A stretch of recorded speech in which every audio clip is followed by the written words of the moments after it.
Peace Tribe. As promised, I am coming to you to briefly discuss the energies of this new moon in Libra tonight. So first and foremost, let me just say Happy New Year, Libras, and happy birthday, Libras. Woo! I'm a Libra. I'm actually a double Libra. So happy birthday to me, to the second power. And let's go ahead and get started. Okay. So the new moon in Libra will be exact tonight at 11:46 p.m. Eastern Standard Time. A little bit about Libra. Libra is ruled by Venus, and Venus is currently in retrograde. What retrogrades simply are is just a time of review, right? So new moons set the stage for new beginnings. And full moon set the stage for endings. This is where it gets a little bit complicated. So again, the new moon tonight is exact at 11:46 p.m. Eastern Standard Time. And exact simply means that at 11:46 p.m. Eastern Standard Time, the new moon will be classified as being 100%. So from tonight at 11:46.1 second until 12:45 p.m. Eastern Standard Time on October 24th, when we will have the full Hunter's Moon, we will be in a phase of intending and attracting. So anytime we go from a new moon cycle to a full moon cycle, we're attracting, right? Because the moon is getting bigger, the light is illuminating, it's becoming fuller, brighter, we're attracting. From the full moon phase to the new moon phase, where we lose the light because new moons are dark, right? They don't shine.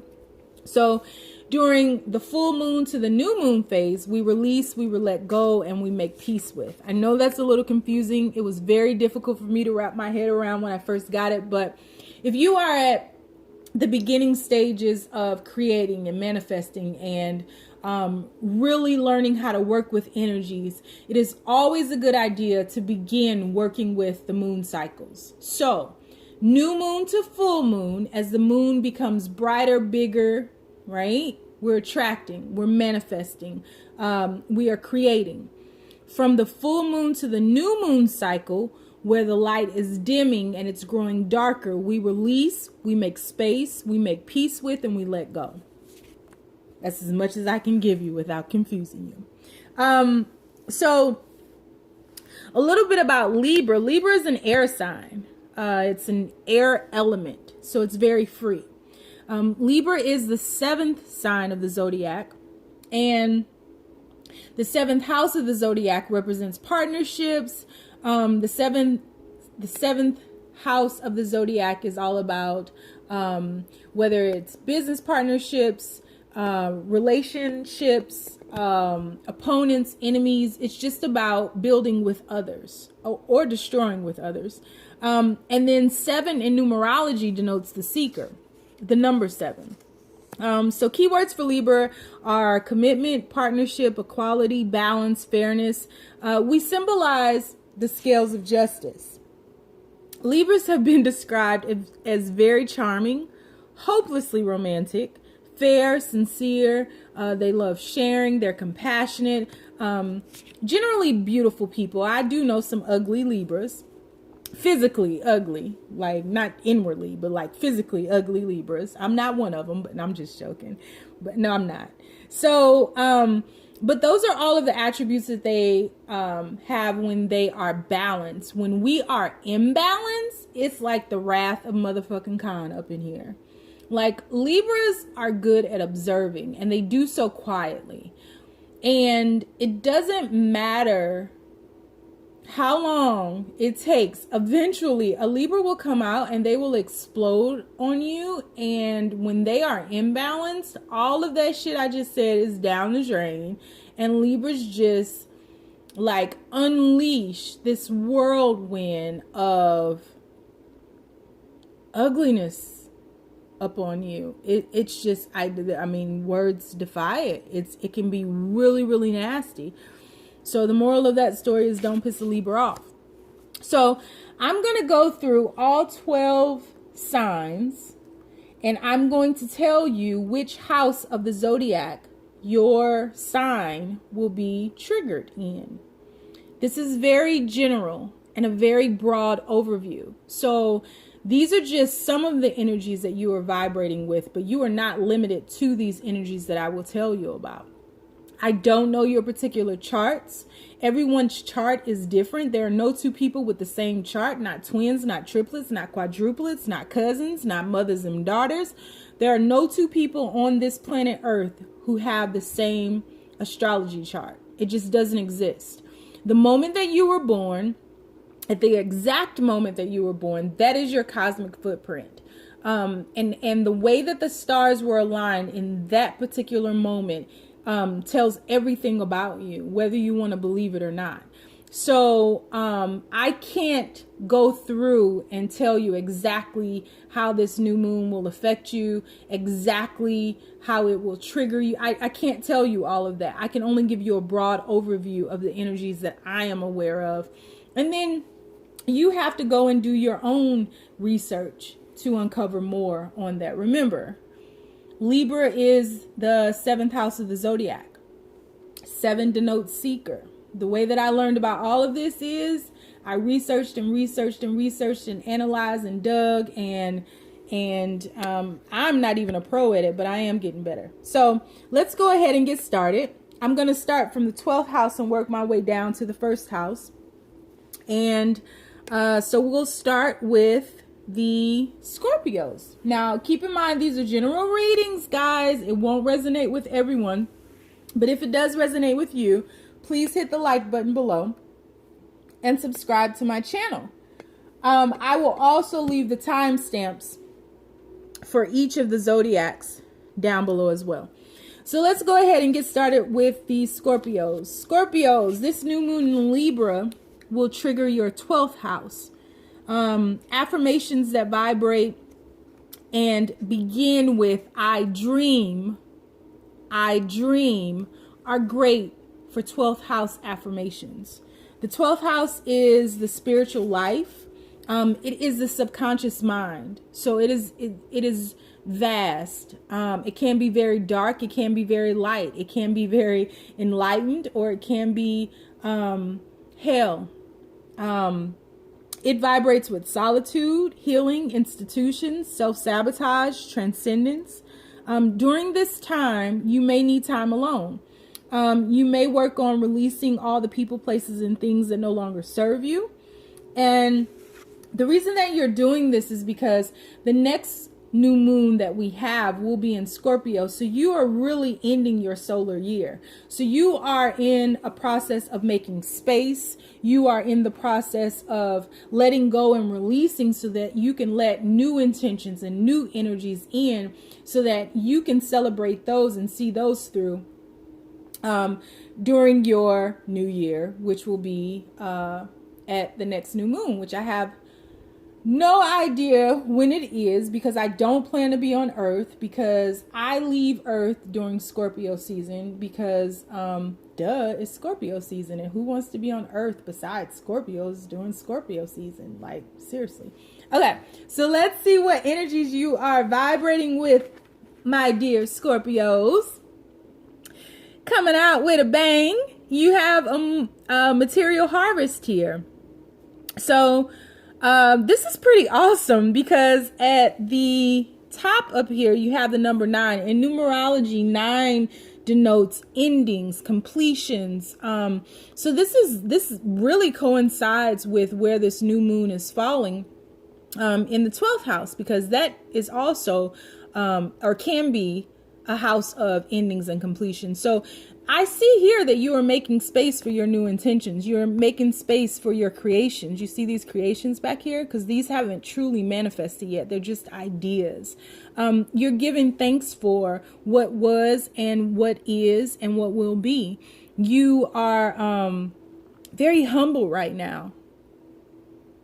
Very humble right now. Like, you're giving thanks for your food, your riches, your water, And this guy isn't like draped in expensive clothing. This is a regular Joe. Like, this guy has worked very diligently, very hard for all of these things that he has and for all the things to come.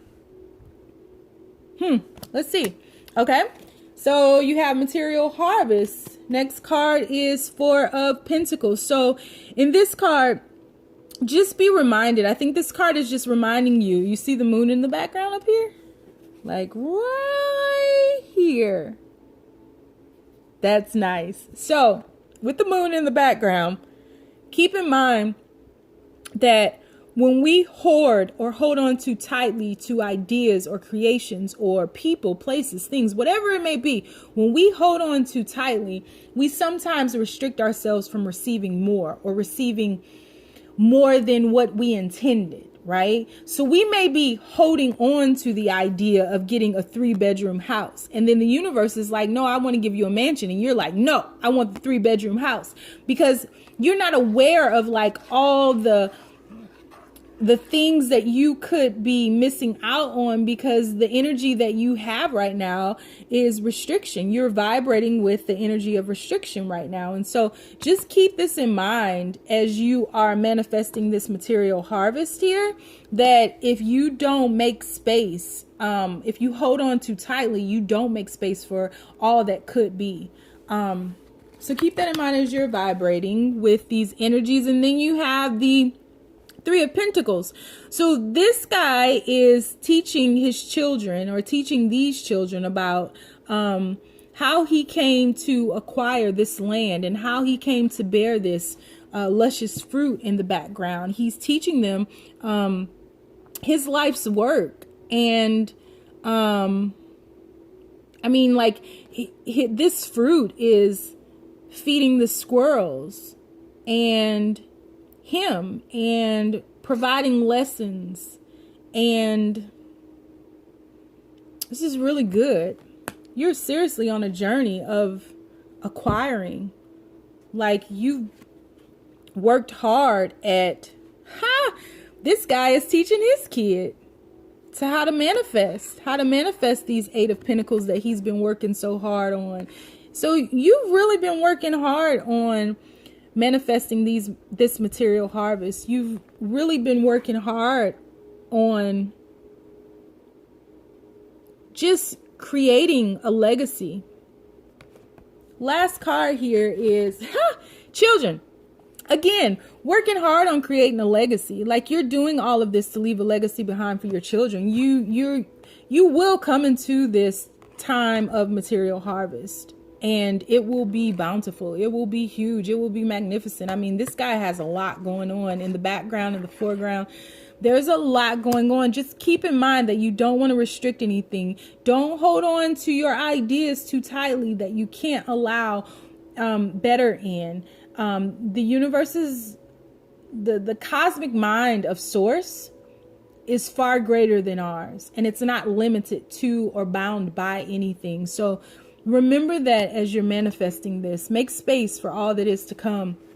And, you know, you're ending a cycle here, and you will bear very luscious fruit. You will reap the benefits of this, of all of this hard work. That's pretty dope. All right, so that was Scorpio, 12th house. So we move to the Sagittarius, which are in the 11th house. The 11th house is group contribution. It is the house of group contribution. Affirmations that vibrate with the 11th house begin with I aspire. I aspire. So some of the energies that you deal with in the 11th house are friends, groups, collective aspirations, goals, humanity. During this new moon in Libra, you may grow your team. Perhaps you will spearhead a charitable event. Who knows what you'll do, but it will be something pretty grand, I believe. So your first card here, you have hope. If you look at this card, like right in this beam of light, there's like a illuminated being, and then there are people all around this circle. So your spiritual family, you talk about group contributions. Your spiritual family is around you now. Your spiritual family will contribute to whatever this is that you will be creating, whatever energies that you use to create with during this new moon in Libra. Your entire tribe, spiritually and physically, are gathered around you and reminding you to remain hopeful and cheering you on. That's a good card to start off with, wouldn't you say? Second card is Justice. So Justice is the number 11. 11 is the first master number in numerology. It teaches us about love, about balance. This is fairness. Next card, you have Six of Cups. This is getting interesting here, Sag. So next card, I'm going to lay out all these cards first because I keep looking at them behind the camera. Next card you have is the Knight of Cups. You have the Knight of Cups. We have the Hope card. We have the Six of Cups. We have Justice, and we have the Knight of Cups. And the last card is New Love. So, Sag, let me tell you what I'm seeing here.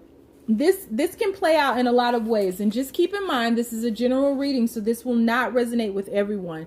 Six of Cups is a card of the past. It can be a card of children. It can be a card of twin flames, past lifetimes, and soulmates.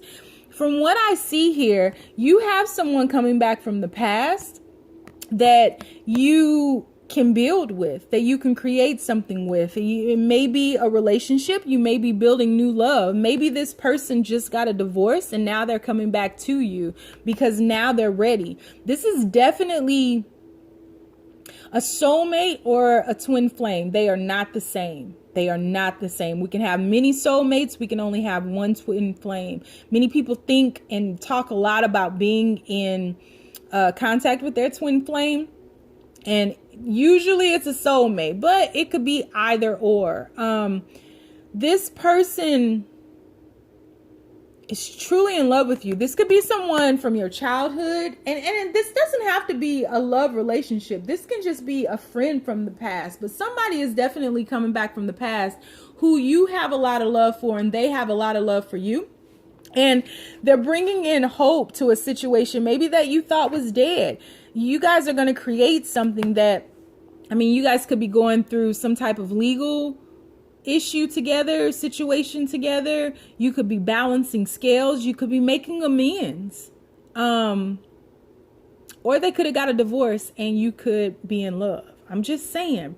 There are a lot of possibilities with this. This is really exciting. Unfortunately, I can't dig any further into it. But if you would like to dig in further for yourself personally, reach out to me. All of my information is down below in the description box, and I would be more than happy to do a spread on you. But somebody from your past is coming back, and you're going to be building with them.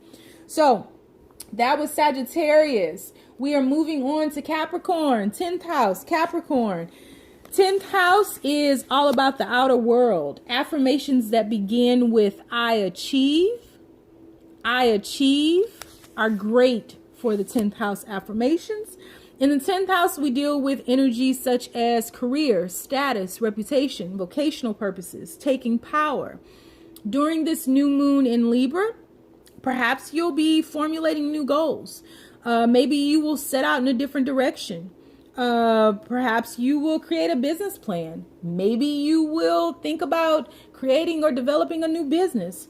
Maybe you'll get a promotion. Maybe someone will help you along the way, because we are talking about Libra and partnerships and Venus as well. So maybe someone will help catapult you into a new trajectory in regards to your career. So let's look at your cards. First card that we have here is your solar plexus card. So this is a chakra. It's an energy wheel. And at the top of the card, there is the number 3. And that's really pulling at my attention. And the reason why is because 3 is a very jovial number. It's a very lighthearted number. It's very fun. A lot of laughter. It's like your innocence before it's lost, right? Before we start adulting and we buy into the biggest sham on earth. It's that energy. Although the solar plexus vibrates with different energies, this 3 is really drawing me in, and I feel like there may be a blockage in your inner child. or with your inner child. Let me see. All right. So second card we have here is Judgment. So this is all about reconciliations, resurrections, getting a second chance from the universe, being supported by the universe, making a decision, making a judgment call. Next card we have here. Okay. So now we have the Ace of Swords. The Ace of Swords vibrates with energies such as being clear, offering apologies, cutting somebody off.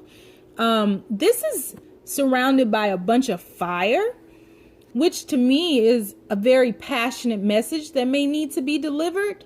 A very passionate message that may be decided upon, that can cause some type of unblockage. Like you can unblock this chakra by being truthful with yourself or others, but having another chance to do that. Your next card is the Seven of Swords. So this energy vibrates with deception. You could be deceiving yourself, keeping yourself in a place that you no longer belong in. Look how he's looking back and he's like sneaking off from these people. So you could be keeping yourself someplace where you no longer belong, and it's causing blockages in various chakras, probably not just this one, but the universe is trying to revive you and telling you to get clear with your communication. Don't harm anyone, but get clear, because you don't want to create further karma. But get clear with your communication and start cutting these people off that don't belong in your life and move away from them. Yeah, your last card is, it's safe for you to love. And it reads, open your heart to give and receive the highest energy of all. I feel like this is really about self-love and really unblock. Like, I feel like this is the focus, like getting your dinosaur back. Like, I feel like you lost your dinosaur along the way, and you're really standing up for yourself, right? You're really being truthful with yourself. You're really saying, this no longer serves me. It's time for me to go. And I think the deceit is with yourself. I don't think that it's like, you've known that these people haven't been truthful with you. You've known that it's been time to leave. You know that it's time to be clear, but yet you keep yourself here, and the universe is saying, okay, it's time to go. Like, it's time to decide to pick up your shit and let's go. It's interesting. Don't lose your dinosaur. All right. So guys, that is part 1. I'm going to upload this, and I will be back in a second to do part 2. So I hope you enjoyed that. If you did, please hit the like button, subscribe to my channel, leave some comments, leave suggestions. If you need to contact me, all of my information is below. I would love to do a personal read for you guys, and happy new moon in Libra at 11:46 tonight. Thanks. Bye.